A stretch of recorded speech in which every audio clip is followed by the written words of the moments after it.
everyone, I'm Chris O'Neill from Sew the Distance, and today I'm going to show you how I upcycle this Christmas pillow sham. If you don't know what I'm talking about, this was what we voted on, or everybody voted on, you voted on, I didn't really vote on it, but you voted on to upcycle. I got this at a thrift shop. I only paid a couple dollars for it. It is a Christmas theme and we are going to update it. It really is cute as a sham though. I put it on my king size pillow. Here it is on my bed. Isn't it cute? So I don't know. I was like, oh, maybe I could keep it, but I'm not going to. I'm going to make it into something else because that's what we talked about. Before we dig into that, there's two things that I want to, just some housekeeping announcements. One, the Christmas quilt parade is on the 21st. Today's the last day to submit quilts, pictures of quilts, so you can send them to my email. I have gotten a ton of entries. I haven't gotten a second to respond to all of those emails, but please know I'm getting them. And yeah, they're coming in. I think there's like 60 or 70 quilts so far, so it's going to be a nice big event. The other thing I want to announce is that I'm a guest designer for the Quilter's Advent Calendar again this year. This is a really cool event. If you sign up for it, you get early bird specials right now. Use my link. It is an affiliate link, so make sure you know that I am getting a small commission on anybody who signs up. But this is such a fun event, and last year was the first time I did it. I was blown away by how much you get. So you'll get a pattern every day from December 1st to the 25th in the month of December, and they're doing their early bird special right now. So anyway, I wanted to mention that. Again, I don't promote things that I don't absolutely love, and this is something I absolutely love. I love working with this company too. All right, anyway, that's enough of that. Back to our upcycle. Oh my goodness. So here's the thing. I usually, when I'm making a project, I have a couple. I only have one of these, so if I mess this up, I mess this up. And I was really looking at it. Let me make sure my camera's on overhead. It is. Okay. I was looking at this to see exactly what we're working with. And you can see right here, it looks like that's where the panel or the repeat stops because there's this gap. And you see that over here too. So you see this blue flower, hopefully here. I hope my screen's wide enough. This blue flower and this blue flower. So this is the repeat right here. I was thinking about doing a pillow. I don't really want to do a tote bag. First of all, everybody's doing tote bags with the shams, so there's tons of videos out there. I wanted to do something different, but I am thinking I'm going to do a table topper or a small like table runner type thing. And I was thinking about cutting right at these repeats. So if I did like placemats or smaller pillows, it seemed like it was an awkward place for this line. I've also been debating on how to do this because I could just cut off this edge. This is like a velvety and it's very stretchy and it's also very thin. I could just cut off this binding and start fresh, or I could use the seam ripper and make sure I save as much as I possibly can. Let's see how easy it seam rips. Just bear with me. This is going to be a whole work in progress, and you're going to see it as I see it. So I'm going to go in here and see what we're working with. So it does seem to be seam ripping pretty easily. It is thin. It's coming off. All right, I think I could take that off and maybe reuse that on the edges. We'll see. So I'm going to go ahead and use a seam ripper on this and take it off this binding and see where we're at. The binding is off. And you know, I love doing this stuff because I learn how things are made. And sure enough, the backing is sewn on and then the binding was applied. I found that really interesting because the quilting's of course not through the backing because it had to have the envelope sleeve. So yeah, anyway, so I do need to seam rip the backing off. Anyway, I'm gonna go ahead and seam rip this off and then hopefully we'll have 4 pieces, something like that. All right, I'll meet you back here. Okay, we got threads everywhere, but this is all in pieces now. I've got those pieces and then of course all the strings. I'm going to set these aside for right now. Well, not strings, what is this? The binding. We're going to take a look at this panel, see where we're at. If you had a really big farm table, wouldn't that be cute just as is? So if you look at the back, it is stippled, and what I wanted to show you was, look at this. So they had trouble with their machine too. Just like us. So, you know, it happens. Now, one thing is I don't love the feel of this backing, but if I put a different backing on it, I'm gonna have to quilt it probably. And I really do love the feel of the quilting on this. So, if I make it small enough, I won't have to worry so much about quilting. Could also put a fusible fleece or something on to stabilize it, or even a foam, but I don't think I'm going to. In fact, I'm not going to. So what I am going to do is I want to cut this panel, this repeat, and then I'm going to keep it like that size, and then I might trim it down some. I don't want to cut off any of the birds. I'm still debating. This is such a hard decision, because if I do cut it down, I could just do the whole thing, but I don't know where I'd cut it. I guess I could cut it here, because we've got this bird here that's cut off, and these birds. But I do love the little squirrel. All right, I'm gonna make the decision. I am. So I am gonna cut off these ends where this repeat is at. So I'm just gonna line up my ruler on one of the edges and kind of eyeball it for the center and grab my rotary cutter.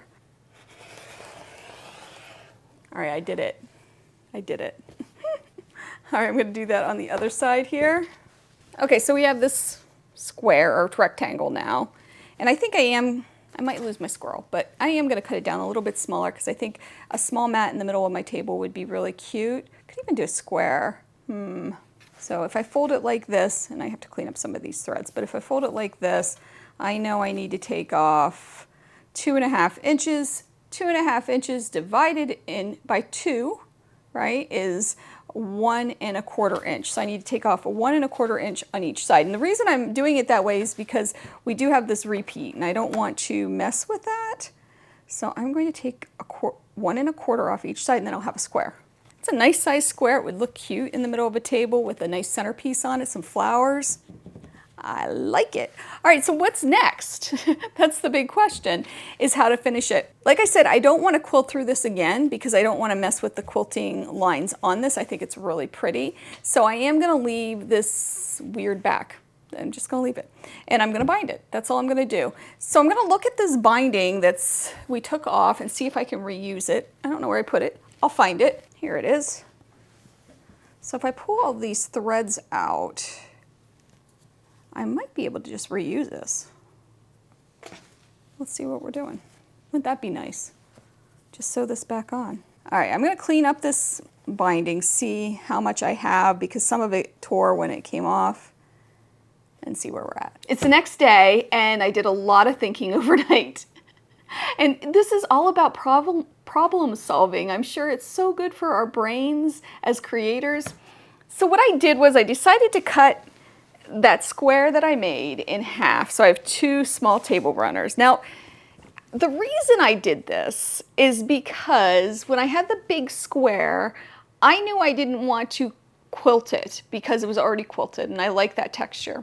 Although I did think about taking all the quilting out and re-quilting it, but when I took the little, I took a sample and I took out the stitches, and this top fabric was so thin that I didn't even want to deal with it. I knew it would be ruined. So I had to go to plan B.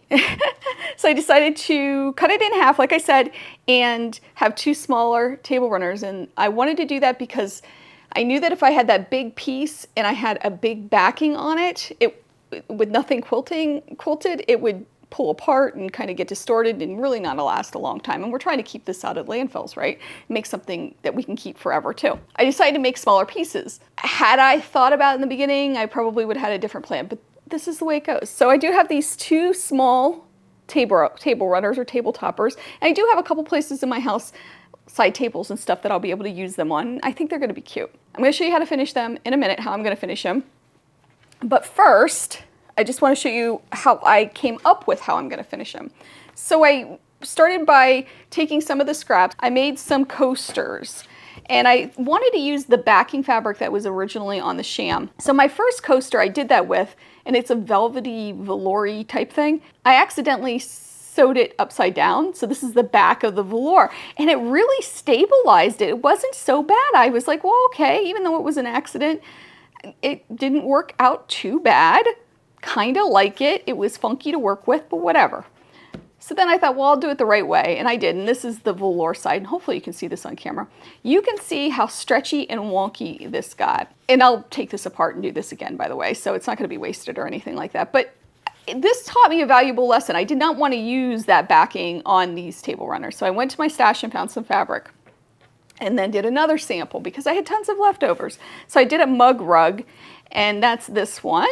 And I loved how the corners curved, and that also gave me another idea. And this is just regular fabric. So that got me the idea with these table runners that I am going to curve the corners, make a nice cute mat, and use fabric on the back. So that whole long-winded story was all my thinking in my brain and how I came about it. So I found some backing fabric. This is just a homespun plaid, so it doesn't have a right or wrong side. And if you were making something like this, you'd put right sides together. All right, I'm gonna lay that on there. Now before I pin this, because I don't want this to move at all, before I do that, I am gonna mark my corners with the curve. And I'm just gonna use a red pen so you can see it. This is my bowl cozy template, so I'm just taking that. You can use a plate too. And I'm gonna do that on all 4 corners. Okay, and you'll notice that this is an oversized piece of backing, and I'm doing that on purpose because this does tend to shift when you sew it, and I know that because I made the mug rug.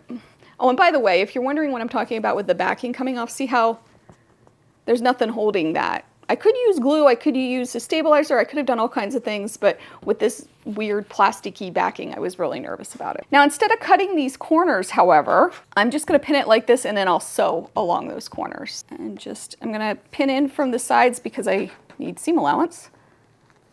And just hold it in place so it doesn't shift. And then this being a little bit bigger is gonna give me some insurance policy on it. So I'm gonna sew around this. I am gonna leave an opening, and I want a nice big opening, I think, right like that. Start here, back stitch, go all the way around, including those corners, and then I'll meet you back here. Okay, so there it is. You can see how it puckered up some. Not loving that. Hopefully this works out. All right, so I'm gonna take the pins out and trim it up and turn it, and we'll see where we're at. All right, this is done. I did cut it, trim it up and everything, and I made sure that I notched the curves. I do not like working with polyester, I can tell you that. I'm going to flip this now. I think if I ever bought another one of these Shams, I would make sure the inside was a cotton. I really would. That would be something. But you know, it's all about learning. It really is. And as a tote bag, this probably would work if you lined it, maybe? I'm not sure, but another project it might have worked better. I'm gonna push this out. Okay, it's looking nice. I'm gonna roll that under. I'm gonna give it a good press. Turn that edge under and give that a good press. Hopefully we can get that to lay pretty flat. I left a big piece so I could turn under a lot. Oh, look, I missed here. Ah, see, this is why you always check. Let me go back and fix that. All right, all fixed. Turn it back around and push it out. And then I'm just gonna top stitch around the outside, just like I did for coasters and everything else. Now, as far as the other coaster I showed, this is the same technique I show in my coaster video that I have, and I'll link it below. That's my normal coaster video, not my Christmas in July coaster video. So you can see exactly how I do that, how I quilt the fabric and then cut the fabric up, and anyway. So I'm gonna give this a good press and top stitch it, and we're gonna see where we're at, and hopefully it is fantastic. I hope so, because this might have been a flop. See what I did there? Okay, so these are finished. So I have 2 mini table runners. I thought this would be really cute with like a hot chocolate bar on my counter underneath it during the holidays. I am happy with these. I also have the coasters. One of them I have to remake. The little mug rug, which is so cute. And then I do have pieces left over. I have some here and I have some over there. So there is a lot left over, and I did get a lot out of this. Is it what I envisioned to begin with? No, but that's what happens with some of these flips. You just have to keep reinventing it and seeing where you're at. I learned a lot. I hope you did too. And I hope this gave you some ideas of how you can repurpose things out there. As always, I hope you have a wonderful day. I hope you take some time to sew. I'll see you soon. Bye.